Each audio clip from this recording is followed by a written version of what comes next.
fundamental question should we ask? Now I have to find out whether person A really loves me or not.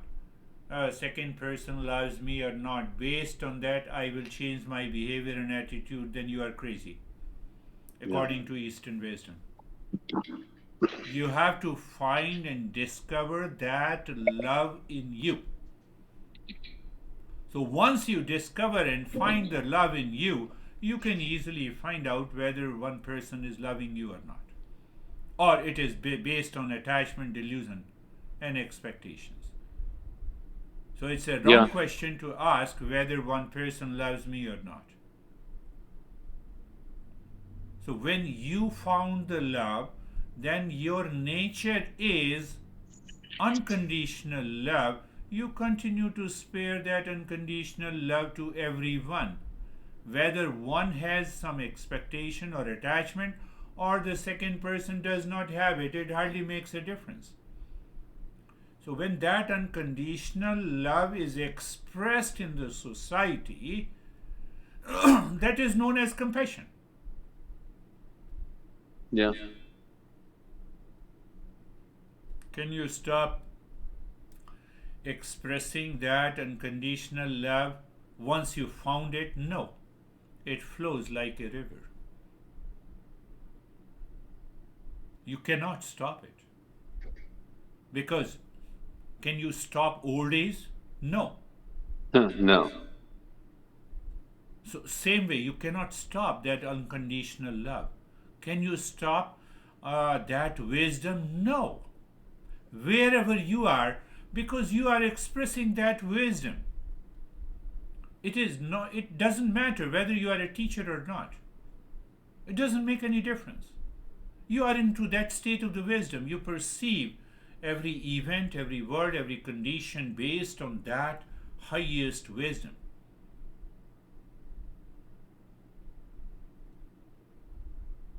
It doesn't make any difference. So unconditional love is continuously expressed as a compassion, as a But it doesn't mean that compassion does not mean. Uh, I have to tell you the good story about my master. So there were two guys who were, we say spoon feeding. There are a couple of spoon feeders to a boss. That happens in every professional business and corporate. Spoon feeder. You understand? Yeah. Okay. So these two guys were a great spoon feeder to my master. Every time my master used to come out of his room and they used to fall down at the feet, you are my master. They started massaging the feet. My master says, please don't do it.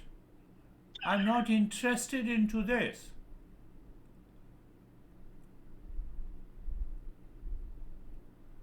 It happened, so continuously it was happening for 7 days. On the eighth day, master said, when I ask you to serve me, then you serve me. No, it was written in the text that if we serve the enlightened masters, we are also liberated from all the sins. But I don't need your service. Huh. Master says, you are nagging me. You are always pushing my feet. Instead of massage, after the massage, I feel the pain. Don't do it. But they are not willing to submit. So one day there were about 200 people were there, and they simply left. They jumped and they started massaging their feet. Master said, you stay there. Do you want to serve me? Do you want to follow the order of me? That is also a compassion. That is what I'm going to tell you. It doesn't mean that, I love you, you just stand on the before in front of the Statue of Liberty and you say, because I'm awakened, so I love you all. The terrorist will say, I will kill you.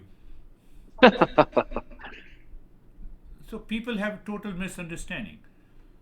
So my master, I still remember that. My master asked both the people, "Do you want to serve me?" Yes, everyone is listening. Do you know how many hours I've been talking to these people? Master, for 2 hours. Now please stand up. You have to serve me. And then he said, "Please go to the restroom on my behalf. That is your service to me." So, depending on the nature of a seeker or a non seeker or a crazy people, the master guides differently. But it doesn't mean that they are not full of compassion. They are always full of compassion. Unconditional love, because he has to guide these crazy people, unconscious people. Yeah. I remember one time we used to sit down and he used to sit on a podium on a big chair. And after many years, he said, "Why don't you sit beside me on the chair?" I said, "How dare I can sit?" I did not sit. It was my false eye. And that I realized after a year. And master used to complain that I ordered you to sit and you are not sitting. And you say that I follow you. What do you mean by it? And that I could realize after a year of contemplation why master told me, why I did not sit, whether I have done a right thing or a wrong thing. I have done a wrong thing. He just told me to sit on the chair. It does hardly makes any difference. But because I wanted to claim that I respect and I love you, my master, how can I be at a equidistance, on the same platform with you? It was my mistake. And then then it became very normal. So we realize that is the progress, that is the very process of evolution. You are stuck on something, you remain stuck.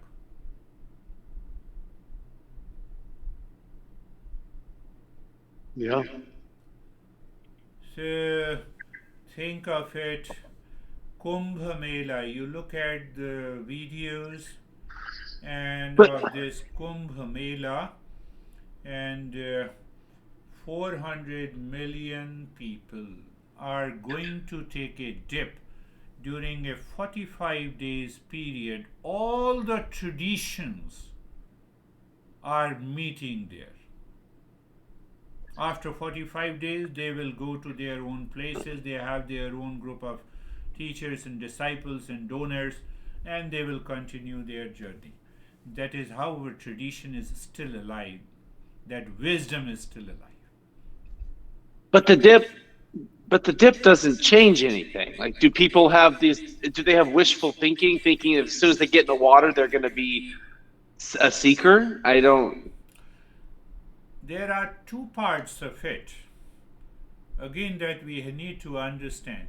Ritual with reason will give you a tremendous transformation. Ritual without reason, blindfolded, will not help you.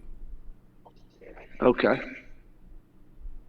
So there is a famous story that it is written in the text also, that if you take a dip in the Ganges River, which starts from the glacier in the Himalayas.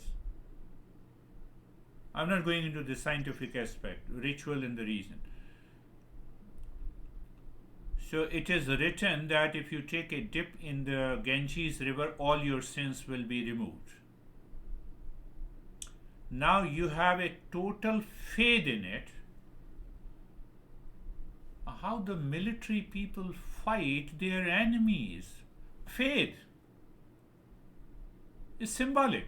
Faith, flag. Okay. I get that. Flag. I will save this flag to come down and I will kill. So even the weak military man kills thousands of people. The faith changes. Yeah. That is one aspect. So if we have that much of tremendous faith, and if we follow the ritual, it will bring a change. Second, but now ritual with a reason. What is that reason? So the one guy said, I'm going to Ganges River to take a dip into, so that my sins will be washed away. The master said, I will also go with you. So the guy took a dip in the river, and the moment he started coming out of the river, now that is the beauty of the teaching in Eastern wisdom. The master said, hold on. All the sins are waiting outside the Ganges River on the beach. The moment you come out of the Ganges River, all the sins will enter into you. Did you understand? Yeah. That is ritual with a reason. So you follow the ritual with a reason, yes, it is possible. And ritual with a tremendous faith changes you. Both the possibilities are there. Have you not seen in the Christianity, there are a lot of people who are doing those kind of so-called magic and etc., etc., etc. Yes, it is possible, but it is not helping you to reach to that awakened state, because you are still seeking the same kind of pleasure from the world. Sure. That is the basic difference. So some people only are happy with the miracles. I will pray for you. Why do you pray for me? I will pray for myself. So both works. Both works. Thank you. I know that we were off topic tonight, but I thought it was still good.